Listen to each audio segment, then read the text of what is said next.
Mafia അത് പണ്ടേ ഇതിനകത്തൊരു മാഫിയ പണ്ടേ വർക്ക് ചെയ്യുന്നുണ്ടെന്നുള്ളത് എല്ലാവർക്കും അറിയാവുന്ന കാര്യമാണല്ലോ. ഇങ്ങനെ അടിമകളാക്കി കുറെ പേരെ നിർത്തിയിട്ടുണ്ട്. അവര് പോലും അറിയുന്നില്ല അവർ ഈ പറയുന്ന ആൾക്കാരുടെ അടിമകളാന്നുള്ളത്. മനസ്സിലായി. ലിസ്റ്റിന്റെ സിനിമ മൂൺ വോക്കും പ്രിൻസ് ആൻഡ് ഫാമിലിയും ഇറങ്ങിയ സമയത്ത് ഇത് നിർത്തിക്കാൻ ലിസ്റ്റിൻ എന്ന് പറയുന്ന ഒരു വ്യക്തിയെ കൊണ്ട് അത് പറ്റി. ഈ 3 കോടി രൂപ കൊടുത്ത ആളെ കയറ്റി എന്ന് പറയുന്നത് ഈ പ്രിൻസ് ആൻഡ് ഫാമിലിക്കാണോ? നീ എങ്കിലും എന്നെ നിങ്ങളൊന്ന് സഹായിക്കണം എന്ന് പറഞ്ഞ് ഞാൻ എല്ലാവരെയും വിളിച്ചതാ. അത് വെറുതെയുള്ള വിളിയല്ല, കരഞ്ഞോണ്ടാ ഞാൻ വിളിക്കണേ. അത്രയും അത് ഈ പൊതുസമൂഹത്തിന് അറിയുമെന്ന് എനിക്കറിയില്ല. ഈ ഒരു PR ടീം കാര്യം ഇവരൊക്കെ സ്ഥിരമായി സിനിമ ചെയ്യുന്നവരല്ലേ, അപ്പം അവർക്ക് വേണ്ടിയിട്ട് ഒരു PR ടീം തന്നെയുണ്ട്. അപ്പം ഇപ്പം എൻ്റെ എന്തെങ്കിലും ഒരു പോസ്റ്റ് വന്നാൽ അതിൻ്റെ അടി വന്നിട്ട് സ്ഥിരമായി ബാഡ് കമന്റ്സ് ഇടുന്ന ആൾക്കാരുണ്ട്.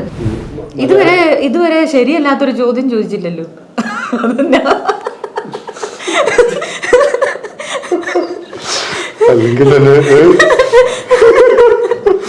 ആ ചോദ്യം ശരിയല്ല. ശരിയില്ലാത്ത ചോദ്യം ചോദിക്കാം. 2011 ഇന്നോവേറ്റീവ് കോൺസെപ്റ്റ്സ് എന്ന് പറയുന്ന കമ്പനി, ഇന്നോവേറ്റീവ് കോൺസെപ്റ്റ്സിന്റെ ഇതിൽ നിന്നാണ് ആദ്യത്തെ സിനിമ ചെയ്യുന്നത്. ഫ്രൈഡേയുടെ ബാനർ ഇന്നോവേറ്റീവ് ഫിലിം കമ്പനിയാണ്. ഇത് 2013 ഇത് വെബ്സൈറ്റിൽ തെറ്റായി കൊടുത്തേക്കുന്നതായിരിക്കും. വിനയ് ബാബു വരുന്നത് പിന്നീടാണ്, അതായത് വെബ്സൈറ്റിൽ അപ്ഡേറ്റ് ചെയ്തതാ. ഇത് 2013 അല്ല, 2013 ആർക്കും പോയി നോക്കാം. അല്ല, ഇതല്ല 2013 തുടങ്ങിയേക്കുന്ന വെബ്സൈറ്റ് ആണ്. ഈ ഫോൺ അല്ല, ഞാനത് അത് ഒന്ന് ക്ലിയർ ചെയ്യാൻ വേണ്ടിട്ടാണ്. വെബ്സൈറ്റ് ചെയ്തത് സാജിദാണ്. അപ്പൊ സാജിദിനോട് നമുക്കൊന്ന് ഇതിലിട്ടോ.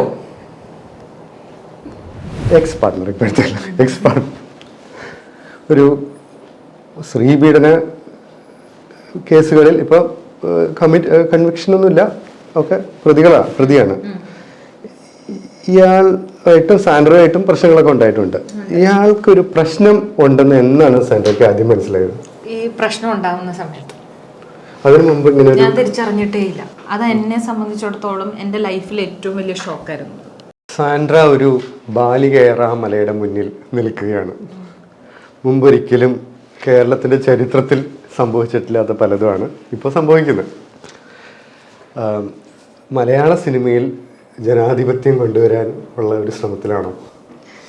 ആണെന്നാണ് എൻ്റെ വിശ്വാസം. അത് നടപ്പിലാവുകയും ചെയ്യും. കാര്യം കാലഘട്ടം മാറിയല്ലോ, ആളുകളുടെ ചിന്താഗതി മാറി. ഞാൻ ചെയ്യുന്നത് അടുത്ത ജനറേഷന് വേണ്ടിയിട്ടാണ്, പക്ഷെ അവരത് മനസ്സിലാക്കിക്കൊള്ളണമെന്നില്ല. പക്ഷെ ഇതിന് മുന്നുള്ള ജനറേഷൻ അത് മനസ്സിലാക്കും ഞാൻ എന്താണ് ചെയ്യുന്നതെന്നുള്ള കാര്യം. എപ്പോഴും നമ്മൾ ശ്രദ്ധിച്ചാൽ അറിയാം, നമ്മുടെ മക്കൾക്ക് ഒരിക്കലും പേരൻസ് ചെയ്യുന്നത് എന്താ പറയുന്ന അവരത് അംഗീകരിക്കില്ല. കാര്യം അത് അവരുടെ ഡ്യൂട്ടി ആയിട്ടേ കാണുള്ളൂ മക്കള്. ആ സമയം നമ്മുടെ പേരൻസ് എൻ്റെ മക്കള് ഇത് ചെയ്യുന്നുണ്ടല്ലോ എന്നുള്ള രീതിയിൽ അവര് ചെയ്യാത്തത് എൻ്റെ മോളത് ചെയ്യുന്നുണ്ടല്ലോ എന്ന് പറഞ്ഞ് അഭിമാനിക്കുന്നവരായിരിക്കും.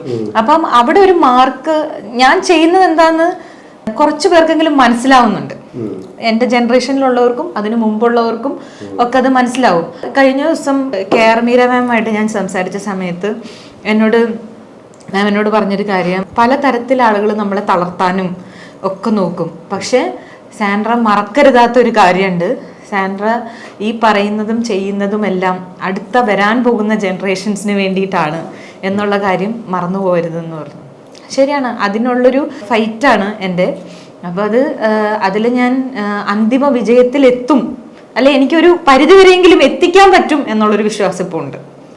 സാൻഡ്ര, ഈ KFPA എന്ന് പറയുന്നത് ഒരു പുരുഷ മേധാവിത്വത്തിൻ്റെ അഗ്രകോടിയിൽ നിൽക്കുന്ന ഒരു സംഘടനയായിരിക്കും. അവിടെ സാൻഡ്ര ജയിക്കാനായി മലയാള സമൂഹത്തിന് എന്ത് ചെയ്യാൻ പറ്റും? അത് അവർ ചെയ്യാൻ പറ്റുന്നൊക്കെ ഇതുവരെയും ചെയ്തിട്ടുണ്ട്. അതായത് എനിക്ക് സോഷ്യൽ മീഡിയയിൽ കിട്ടുന്ന സപ്പോർട്ട്, അത് എന്നെ ഒരു സൈഡിൽ ഒറ്റപ്പെടുത്താനായിട്ട് സംഘം ചേർന്ന് ഒറ്റപ്പെടുത്താനായിട്ട് ശ്രമിക്കും. ഇപ്പോൾ പോലീസ് കൊടുത്തേക്കുന്ന കുറ്റപത്രത്തിൽ പോലും സംഘം ചേർന്ന് ആക്രമിച്ചതിനെ പറ്റിയുള്ള തെളിവുകൾ അവരുടെ കയ്യിലുണ്ട്. അപ്പം സംഘം ചേർന്ന് അവരെന്നെ ഒറ്റപ്പെടുത്താൻ ശ്രമിക്കുമ്പോൾ മറു സൈഡില് ഒരു വലിയ സമൂഹം എന്നെ സപ്പോർട്ട് ചെയ്യുന്നുണ്ട്. അത് എനിക്ക് ഇതുവരെയും കിട്ടിയിട്ടുണ്ട്. അതുകൊണ്ട് തന്നെ ഞാൻ കൂടുതലായിട്ടൊന്നും ആരുടെ നിന്നും എക്സ്പെക്റ്റ് ചെയ്യുന്നില്ല. ഞാൻ ഇപ്പോൾ പോലും പലരും എൻ്റെ അടുത്ത് സാൻഡ്ര ഞങ്ങളുണ്ട് എന്ന് പറഞ്ഞു വരുമ്പം സന്തോഷം. പക്ഷെ നിങ്ങളും പബ്ലിക്കായിട്ട് വരണ്ട എന്നേ ഞാൻ പറയാറുള്ളൂ. നിങ്ങൾ വരണ്ട, നിങ്ങളുടെ സേഫ്റ്റിക്ക്. ഞാനൊരു പൊസിഷനിൽ എത്തുന്നോടം വരെ നിങ്ങൾ എന്നെ സപ്പോർട്ട് ചെയ്ത് വരുന്നത് നിങ്ങൾക്ക് ദോഷമാണ് എന്ന് അവരെക്കാൾ കൂടുതൽ തിരിച്ചറിവുള്ള ഒരാളാണ് ഞാൻ. അതിപ്പം എന്നേക്കാൾ ഉന്നത പൊസിഷനിൽ നിൽക്കുന്ന ആളാണെങ്കിൽ പോലും ഞാൻ അവരോട് അത് പറയാറുണ്ട്. ഇന്ന് രാവിലെ ഞാൻ ഇങ്ങോട്ട് വരുന്നത്, ഇന്ന് രാവിലെ 5 മണിക്ക് ഒരാളുടെ കോൾ എനിക്ക് വന്നു. അത് ഇവിടുത്തെ ഏറ്റവും ഇമ്പോർട്ടൻ്റ് ആയിട്ടുള്ള ഒരു വ്യക്തിയാണ്, ഒരു സ്ത്രീയാണ്. അപ്പം ഞാൻ പറഞ്ഞു, മാം എനിക്ക് ഒരുപാട് സന്തോഷമുണ്ട് നിങ്ങൾ വിളിച്ചതിൽ, നിങ്ങളുടെ മാനസിക പിന്തുണ എനിക്ക് ലഭിക്കുന്നതിൽ. 2.5 മണിക്കൂറോളം ഞങ്ങൾ സംസാരിച്ചു. രാവിലെ 5 മണി മുതൽ സംസാരിച്ചു. ഞാൻ പറഞ്ഞു, എനിക്ക് ഇത് മതി എനിക്ക്. പക്ഷേ എന്നെ സപ്പോർട്ട് ചെയ്ത് പുറത്തേക്ക് വരണ്ട. കാര്യം എല്ലാ സ്ത്രീകളും ഒരു തരത്തിൽ അല്ലെങ്കിൽ വേറൊരു തരത്തിൽ പല ഇൻഡസ്ട്രിയിലായിരിക്കാം പോകുന്നത്, ഒരേ സ്ട്രഗിളിൽ കൂടെയാണ്. അതെനിക്ക് മനസ്സിലാവും. എല്ലാവരും കാര്യം അതിൽ പുരുഷന്മാരെ ഒന്നും കുറ്റം പറയാൻ പറ്റില്ല. നമ്മുടെ സൊസൈറ്റി കണ്ടീഷൻഡ് ആയേക്കുന്നത് അങ്ങനെയാണ്. ഇപ്പോൾ ഒരു വീട്ടിലാണെങ്കിൽ ഒരു ആൺകുട്ടി ഒരു പെൺകുട്ടി ഉണ്ടെങ്കിൽ, അമ്മ ഒരു ദോശ എന്ന് പറഞ്ഞാൽ അമ്മ പെൺകുട്ടിയോട് പറയും പോയി അടുക്കളയിൽ പോയി എടുത്ത് കഴിക്കടി എന്ന് പറയും. ആൺകുട്ടിയോടാണെങ്കിൽ ആ ദോശ കൊണ്ട് ഇട്ട് കൊടുക്കും. അവിടെയാണ് അതിന്റെ വ്യത്യാസം വരുന്നത്. ആ പ്രിവിലേജ് കിട്ടി ഈ ആൺകുട്ടികളും ശീലിച്ചു പോയി. അപ്പം അത് എൻ്റെ അവകാശമാണത്. സ്ത്രീ എൻ്റെ താഴെ, ഒരു പെൺകുട്ടി എൻ്റെ താഴെ നിൽക്കേണ്ടതാണ്. ഇപ്പം നമ്മൾ എത്ര സുഹൃത്തുക്കളായിട്ട്, എനിക്ക് ഏറ്റവും കൂടുതലുള്ളത് ആൺ സുഹൃത്തുക്കളാണ്. ഞാൻ നിൽക്കുന്നതും മെയിൽ ഡോമിനേറ്റഡ് ഇൻഡസ്ട്രിയിലാണല്ലോ. നമുക്കറിയാം എത്ര സുഹൃത്തുക്കളായിട്ട് നിൽക്കുന്നവരാണെങ്കിലും, എത്ര ചിരിച്ച്, എത്ര തമാശ പറഞ്ഞ്, എത്ര കൂട്ടായിട്ട് നിൽക്കുന്നവർ, അവരുടെ ഉള്ളിൻ്റെ ഉള്ളിൽ നീ എൻ്റെ താഴെയാണ്. അതായത് നമ്മൾ വീട്ടിൽ ഒരു ജോലിക്കാരിയോട് നമ്മൾ വളരെ സ്നേഹം കാണിക്കും അല്ലേ? നമ്മൾ അവരോട് റെസ്പെക്ട് കൊടുക്കാറുണ്ട്, നമ്മൾ അവർക്ക് സ്നേഹം കൊടുക്കാറുണ്ട്. പണ്ടത്തെ കാലമല്ലല്ലോ ഇപ്പൊ നമ്മൾ അവരെ നല്ല രീതിയിൽ നമ്മളെ പോലെ തന്നെ കാണുന്നവരാണ്. എന്നാലും നമ്മുടെ ഉള്ളിൽ നമുക്കറിയാം അവര് നമ്മുടെ ജോലിക്കാരാണെന്നുള്ളത്. അതേ മനസ്ഥിതിയാണ് ഈ സുഹൃത്തുക്കളുടെ ഇടയിൽ നിൽക്കുമ്പോൾ പോലും സ്ത്രീകൾ അനുഭവിക്കുന്നത്. മനസ്സിലായത്? ആ ഫീലിംഗ് എന്താണെന്ന് മനസ്സിലാക്കി തരാൻ വേണ്ടി ഞാൻ പറഞ്ഞതാണ്. സ്ത്രീകൾക്ക് കുറച്ചുകൂടി നന്നായിട്ട് മനസ്സിലാവും. അത് എത്രയൊക്കെ വന്നാലും എവിടെയെങ്കിലും ഒരു പോയിന്റിൽ പുരുഷന് ഫീൽ ചെയ്യും, ഞാനൊരാണാണ്, നീ എൻ്റെ മുകളിലേക്ക് വരണ്ട. ശരിക്കും പറഞ്ഞാൽ അങ്ങനെ ഒരു മുകളിലോ താഴെയെന്നൊന്നും ഇവിടെ ഒരു ജെൻഡർ അല്ല, ഇവിടെ കഴിവിനെയാണ് അംഗീകരിക്കേണ്ടത്. ഒരാണിനും പെണ്ണും, ആണുങ്ങളിലും പെണ്ണുങ്ങളിലും കഴിവുള്ളവരും കഴിവില്ലാത്തവരും ഉണ്ട്. അപ്പൊ കഴിവിനനുസരിച്ച് ആളുകളെ അംഗീകരിക്കണം. അതിനുള്ളൊരു മനസ്സ് ഓപ്പണായി വരണം. ഇന്നത്തെ സമൂഹത്തിൽ അതുണ്ട് കേട്ടോ. പുതിയ ജനറേഷനിൽ നമ്മളെ ഞെട്ടിക്കുന്ന രീതിയിലുള്ള ആണുങ്ങൾ ഉണ്ട് സ്ത്രീകൾക്ക്. അപ്പൊ പണ്ടൊക്കെ ഒരു സ്ത്രീക്ക് ഒരു ചായ ഇട്ട് കൊടുക്കുന്ന ഒരു പുരുഷൻ എന്ന് പറഞ്ഞാൽ പെങ്കോന്തൻ എന്ന രീതിയിൽ കണ്ടിരുന്നു. ഇന്ന് ആ വ്യക്തി ഹീറോയാ. മനസ്സിലായി? ഇന്നൊരു സ്ത്രീക്ക് ഒരു ചായ ഇട്ട് കൊടുക്കുന്ന, അല്ലെങ്കിൽ അവരുടെ ഒപ്പം നിന്ന് അവരുടെ പാത്രം കഴുകി കൊടുക്കുന്ന, അവരുടെ ഒപ്പം വീട്ടുജോലികൾ ചെയ്യുന്ന ഒരു പുരുഷൻ എന്ന് പറയുന്നത് ഇന്ന് ഹീറോയാണ്. അപ്പം കാലം മാറുന്നുണ്ട്, സമൂഹം മാറുന്നുണ്ട്. പക്ഷെ പ്രൊഡ്യൂസേഴ്സ് അസോസിയേഷൻ പോലുള്ള സംഘടനകളിൽ ഇരിക്കുന്നത് പഴയ മാടമ്പികളാണ്. അവർക്ക് ഒരു 6-ാം നൂറ്റാണ്ടിൽ നിന്നൊന്നും ബസ് കിട്ടാത്ത ആൾക്കാരാണ്. അപ്പം ഇപ്പോഴും അവരുടെ ചിന്താഗതികളിൽ സ്ത്രീ എൻ്റെ താഴെ നിൽക്കേണ്ടവരാണ്. അത് താഴെ നിൽക്കേണ്ടവരെന്ന് മാത്രമല്ല, സ്ത്രീ അവിടെ ജെൻഡർ ഇല്ല. സത്യത്തിൽ സ്ത്രീകൾ എന്നുള്ളതല്ല, അവിടെ ഞാനാണ്. അവര് പല പുരുഷന്മാരോട് പോലും അധികാരത്തോടെയും ഒരു മാടമ്പി സ്വഭാവം എന്ന് പറയില്ല, ഒച്ച വെച്ച് ഭയപ്പെടുത്തി, അതായത് തിരിച്ച് ചോദ്യം ചോദിക്കുന്നവരെ അടിച്ചിരുത്തുക, അല്ലെങ്കിൽ അവർക്ക് പിന്നീട് ഒരു ചോദ്യം ചോദിക്കാൻ പറ്റാത്ത രീതിയിലേക്ക് അവരെ ഒതുക്കുക എന്ന് പറയുന്ന ഒരു രീതി ഈ പറയുന്ന അസോസിയേഷൻ. അവിടെ ഒരു ജെൻഡർ ഇല്ല സത്യത്തിൽ, ഒരു സ്ത്രീ എന്നുള്ളതില്ല. അവിടെ പുരുഷന്മാരോടും ഇത് ചെയ്യുന്നുണ്ട്. അത് കുറച്ച് മാടമ്പി സ്വഭാവമുള്ള നമ്മുടെ അണ്ണന്മാരാണ് അത് ചെയ്യുന്നത്. അവരോട് എനിക്ക് തിരിച്ചു ചോദിക്കാൻ പറ്റി. ഞാൻ തിരിച്ചു ചോദിച്ചു, ഒരു എത്രയാണ്, ഞാൻ 16 വർഷമായി ഇൻഡസ്ട്രിയിൽ നിൽക്കുന്നു, ഈ സ്ട്രഗിള് ആദ്യ കാലഘട്ടങ്ങളിൽ സ്ട്രഗിൾ ഉണ്ടായിരുന്നു. ഇതൊന്നും ഈ പറയുന്ന ഞാനിപ്പം ആരോപണം ഉന്നയിച്ചേക്കുന്ന കാര്യമാണെങ്കിലും ഇങ്ങനെയുള്ള കാര്യങ്ങളെല്ലാം ഇത് ആദ്യമായിട്ട് സംഭവിച്ചേക്കുന്നതല്ല. പലതും നമ്മൾ ഇതൊക്കെ ക്ഷമിച്ചു വിടാവുന്ന കേസല്ലേ ഉള്ളൂ. പലരും ചിന്തിക്കുമ്പോൾ ആലോചിക്കും ഇതൊക്കെ ക്ഷമിച്ചു വിടാവുന്നല്ലേ ഉള്ളൂ, ഇതൊക്കെ സൊസൈറ്റി നടക്കുന്ന കാര്യങ്ങളല്ലേ. എത്രയോ വട്ടം ക്ഷമിച്ചു കഴിഞ്ഞു, എത്രയോ വട്ടം ക്ഷമിച്ചു കഴിഞ്ഞു. ഇനി ഞാൻ എന്തിനത് സഹിക്കണം?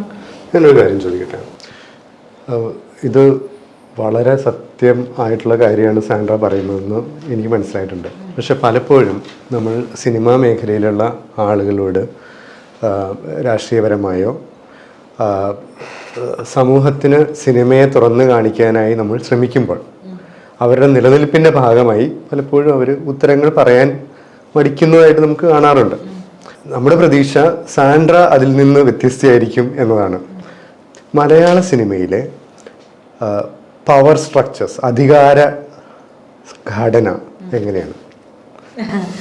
അത് സത്യത്തിൽ എനിക്കും അറിയില്ല. അറിയാമായിരുന്നെങ്കിൽ ഞാനത് കൃത്യമായിട്ട് പറഞ്ഞേനെ. പക്ഷെ ഇതിനകത്ത് മമ്മൂട്ടി, മോഹൻലാൽ എന്ന് പറയുന്ന 2 വ്യക്തിത്വങ്ങൾ ഒരു വലിയ പങ്ക് വഹിക്കുന്നുണ്ട്. That is for sure. അത് എല്ലാവർക്കും അറിയാവുന്ന കാര്യങ്ങളാണ്. പിന്നെയുള്ളൊരു വ്യക്തി എന്ന് പറയുന്നത് ബി ഉണ്ണികൃഷ്ണനാണ്. അദ്ദേഹം ഈ ചരടുവലിയുടെ ആളാണ്.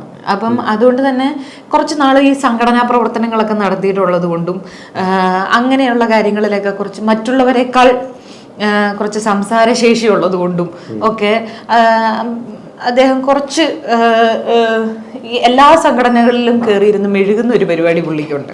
പിന്നെ ഇത് കൂടാതെയുള്ള 2 പേരെന്ന് പറയുന്നത് ശ്രീ സുരേഷ് കുമാറും ശ്രീ സിയാദ് കോക്കറുമാണ്. നമ്മൾ നോക്കുമ്പോൾ അവർ സംഘടനയുടെ ഇപ്പൊ എക്സിക്യൂട്ടീവ് കമ്മിറ്റിയിലായിരിക്കാം, അല്ലെങ്കിൽ വേറെ ഏതെങ്കിലും ഒരു പോസ്റ്റിലായിരിക്കാം. പക്ഷെ ഇവരാണ് അത് കൺട്രോൾ ചെയ്യുന്നത്. ഇവരുടെ കൺട്രോളിലാണ്. ഇപ്പം സിയാദ് കോക്കർ എന്ന് പറയുന്ന ആള് അവിടെ കൺട്രോൾ ചെയ്യുന്നത് ലിസ്റ്റിൻ സ്റ്റീഫൻ എന്ന് പറയുന്ന ഒരു ഡമ്മിയെ വെച്ചിട്ടാ. മനസ്സിലായോ? അപ്പൊ ആ ഡമ്മി അവിടെ വെച്ചോണ്ട് സിയാദ് കോക്കർ എന്ന് പറയുന്ന വ്യക്തിയാണ് അവിടെ അടക്കി ഭരിച്ചോണ്ടിരിക്കുന്നത്. ഇത് ആളുകൾക്കറിയില്ല.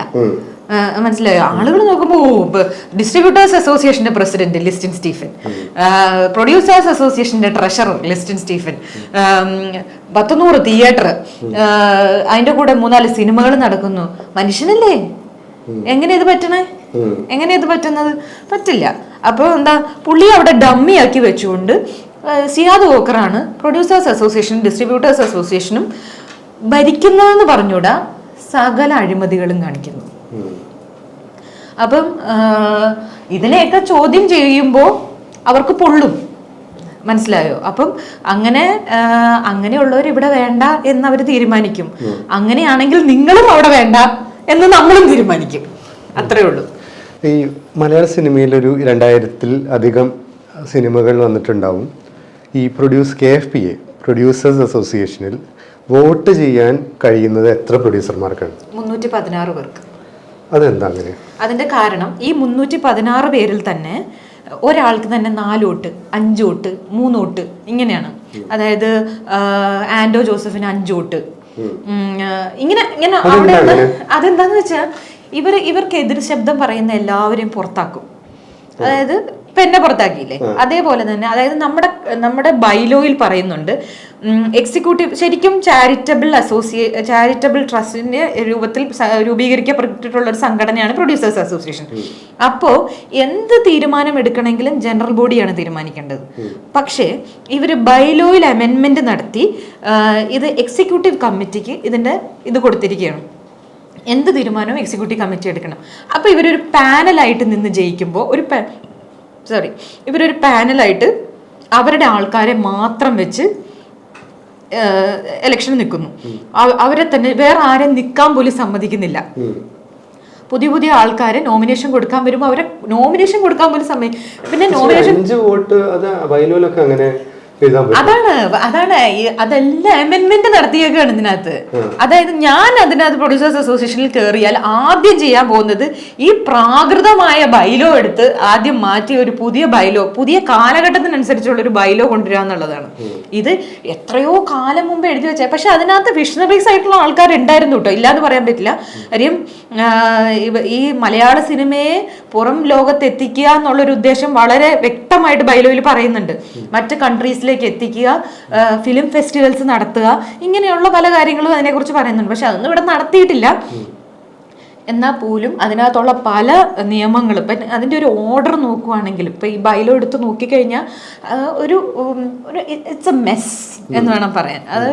ഒരു ഓർഡർ ഇല്ലാതാണ് ഓരോ ഇതിനകത്ത് എഴുതിയേക്കുന്നത്. പല കാര്യങ്ങളും പല ലൂപ്പ് ഹോൾസും അതിനകത്ത് കിടക്കുക. അപ്പം അതുകൊണ്ട് തന്നെ ഇതൊരു ട്രസ്റ്റ് ആണെങ്കിൽ ട്രസ്റ്റീസ് ഉണ്ടാവില്ലേ അതിന്? ട്രസ്റ്റ് അല്ല, ചാരിറ്റബിൾ, എന്താ അതിന് പറയുന്നതെന്ന് എനിക്ക് കൃത്യമായിട്ട് അറിയില്ല.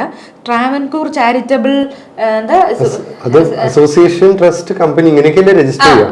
അതിന്റെ ഇതായിട്ട് വരുന്ന, എനിക്കതിന്റെ കൃത്യമായിട്ടുള്ള ഇതറിയില്ല. അതിന്റെ എന്താണ്, എന്തൊരു ആക്ട് പ്രകാരമാണ്, ഈ ചാരിറ്റബിൾ ആക്ട് പ്രകാരമാണ്, അത് അറിയാവുന്നവർക്ക് അത് അറിയായിരിക്കും. ആ ഇത് പ്രകാരമാണ് ഇത് രൂപീകരിച്ചേക്കുന്നത്. ട്രസ്റ്റ് അല്ല. അപ്പം അതനുസരിച്ച് ഈ ജനറൽ ബോഡിയാണ് തീരുമാനം എടുക്കേണ്ടത്. അതനുസരിച്ച് ഇതിന് ഒരു കമ്പനി പാടില്ല, ഇതിനൊരു വേറൊരു കമ്പനി ഇതിന് തുടങ്ങാൻ പറ്റില്ല, അങ്ങനെയൊക്കെയുള്ള ലിമിറ്റേഷൻസ് ഉണ്ട്. എന്നിട്ടും അതിനെ ലംഘിച്ചുകൊണ്ട് പ്രൊഡ്യൂസേഴ്സ് അസോസിയേഷൻ ഒരു കമ്പനി തുടങ്ങിയിട്ടുണ്ട്, PDC എന്നും പറഞ്ഞുകൊണ്ട്, ഡിജിറ്റൽ മാസ്റ്ററിംഗ് യൂണിറ്റ്.